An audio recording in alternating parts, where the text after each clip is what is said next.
Huy!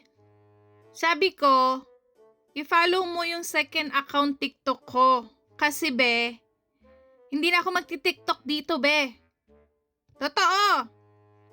IB in America sa TikTok, yun yung i-follow mo be. Kasi doon na tayo magpo-focus gumawa ng TikTok be.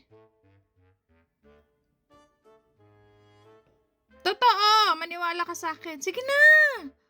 Ano ba yan? Tamot mo naman, isang follow lang, isang like lang, ganun. Isang pindot lang, follow, IB in America. Ayaw ba masubaybayan yung buhay ko dito sa Amerika? Ang dami ko ng pagbabago, be. Ang dami ng changes sa buhay ko. Buntis na ako, manganganak na ako next month. Oh. Tapos ngayon, nagpo-purchase ako ng mga luxury brand. Siguro pag narinig ako ng mother-in-law ko, sabihin baliw ako. Which is baliw naman talaga ako. In a good way. Comedy. Funny.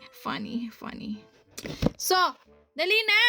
Ang kulit mo naman eh. Follow mo na yung isa kong TikTok. IB in America. 650 followers ko dito tapos wala man lang gusto mag-follow sa akin sa bago kong account. Isang patunay ba to na wala talaga kayong paki sa akin? Nakita nyo to? I-unbox ko yun dun. Gusto niyo makita yan? Ito yung first ko. First luxury skincare product ko to be. Pag ginamit ko to, gaganda ako lalo. Ginamit ko na to. Ito, ginamit ko. Malambot siya sa mukha, be. Ayan, malambot siya sa mukha. Yung mukha ko parang naninibago. Pag apply ko, parang medyo umiinit eh. Umiinit siya ng konti eh. Parang siguro sabi ng mukha ko, pucha, bago to ah.